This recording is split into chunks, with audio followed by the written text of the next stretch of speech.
Hi friends, good morning. எல்லோரும் ஓகேவா? இன்றைக்கு நான் அரைக்குழா மீன் சமைச்சு காட்ட போகிறேன் உங்களுக்கு.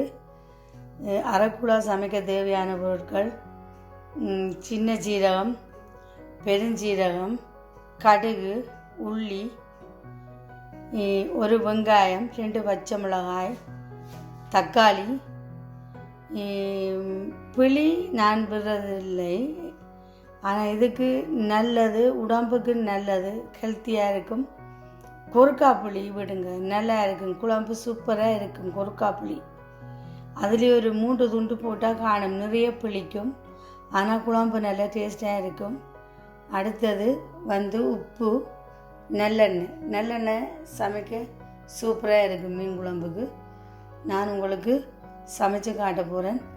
சரி வாங்க சமையலுக்குள்ளே சட்டியில் பெருஞ்சீரகம், கடுகு, சின்ன ஜீரகம் போட்டாச்சு. அது படித்ததுக்கு பிறகு 2 பச்சை மிளகாய், அதுக்கு பிறகு வெங்காயம் போட்டு நல்லா தாளிக்க வேணும்.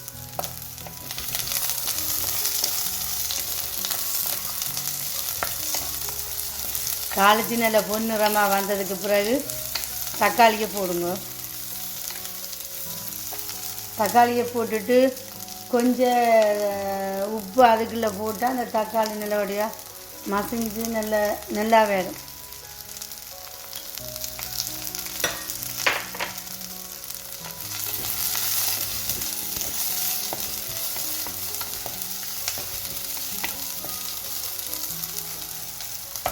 மீன் குழம்பு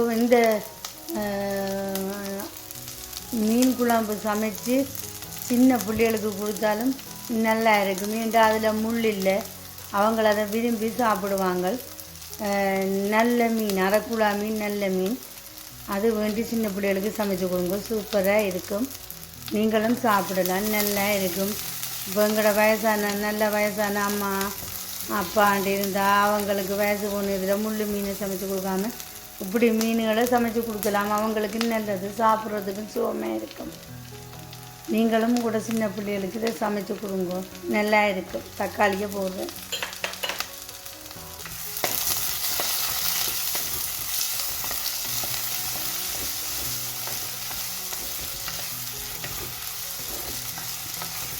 மண் சட்டியில் மீன் குழம்பு வச்சா சூப்பராக இருக்கும், நல்ல டேஸ்டாகவும் இருக்கும் குழம்பு.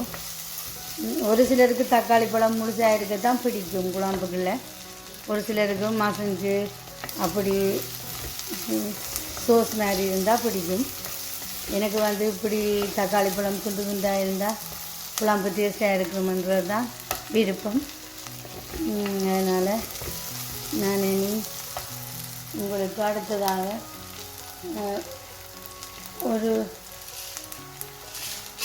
ஒரு கரண்டி உங்களுக்கு தேவையான அளவு உப்பை போட்டுக்கலாம்.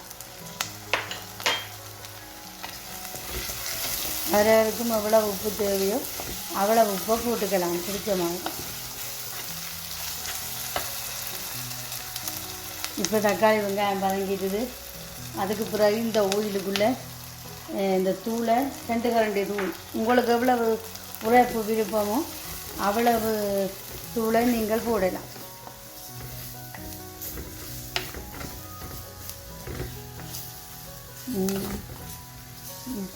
எனக்கு ஓரளவு கம்மியாக தான் உரைப்பு பிடிக்கும், அதனால் நான் ஓரளவு தூள் தான் போட்டிருக்கேன். ஓகே, என்னோடய மீன் குழம்பு கொதிச்சு கொண்டு இருக்குது. நான் இப்போ ஓப்பன் பண்ணி பார்க்க போகிறேன். அடுத்ததாக இப்போ மீன் இந்த குழம்பு கொதிக்குது. இந்த கொருக்காப்புளியை நீங்கள் ஒரு 3 துண்டு போடுங்க. ஏன்னு கேட்டால் ஆல்ரெடியும் புளி இருக்குது, இதில் புளிப்பு தன்மை அதிகம். இது கொருக்காப்புளி விட்டு சமைச்சா நிறைய உடம்புக்கு நல்லது, எல்லா வயிற்றில் இருக்கிற எல்லா வருத்தங்களுக்கும் நல்லது. அடுத்தது கொருக்காப்புளியில் சிலது மண் இருக்கும், நீங்கள் அதை சுடு தண்ணியில் ஊற விட்டு நல்லா கழுவிட்டு அதுக்கு பிறகு எடுத்து போடுங்க, ஏன்டா அதில் மண் இருக்கும். இனி நான் உள்ளியையும் போட போகிறேன். 3 உள்ளி போடுறேன். கிணக்க உள்ளி போடக்கூடாது மீன் குழம்புக்கு. ஒரு 3 உள்ளி போட்டால் நல்லா இருக்கும். இப்போ என்ற குழம்பு கொதிச்சு கொண்டு இருக்குது. மஞ்சள் உப்பு எல்லாம் போட்டு மீனை நல்லா கழுவி வச்சுருக்கிறேன். மற்றது நீங்கள் மீனை கழுவும் போது மஞ்சள் உப்பு தேசிக்காய் புளி பாதி விட்டு நல்லா ஊற விட்டுட்டு கழுவுங்க.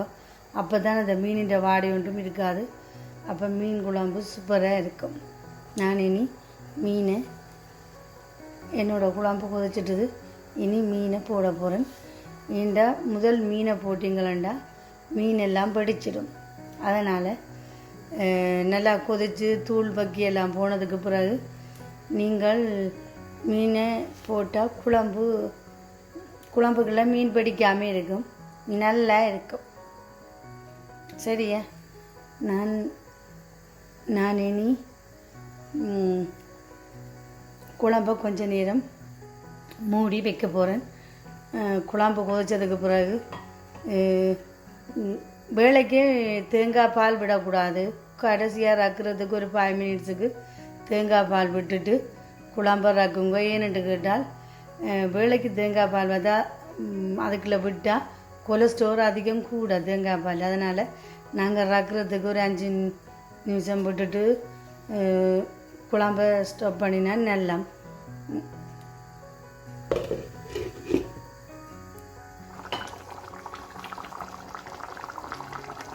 மீனை பாருங்கள், அப்படியே உடையாமல் மீன் இருக்குது. நீங்கள் முதலே மீனை போட்டிங்களா மீனெல்லாம் உடைஞ்சி அந்த குழம்பும் நல்லா இருக்காது. நீங்கள் குழம்பு கொதிச்சதுக்கு பிறகு இப்படி மீனை போட்டிங்களா மீன் குழம்பு சூப்பராக துண்டு துண்டாக இருக்கும். அப்போ உங்களுக்கும் சந்தோஷமாக இருக்கும். ஓகேவா? ஓகே, என்னோட குழம்பு ரெடி. 5 மினிட்ஸுக்கு முதல் தேங்காய் பால் விட்டாச்சு. என்னோடய குழம்பு நல்லா சூப்பராக வந்துட்டுது. இனி நான் அடுப்பு ஸ்டாப் பண்ண வேண்டியதுதான். கருவேப்பிலை கடைசியில் போட்டால் சூப்பராக இருக்கும். இப்போ இந்த பிரச்சனை காரணமாக கருவேப்பிலை வர்றது குறைவு.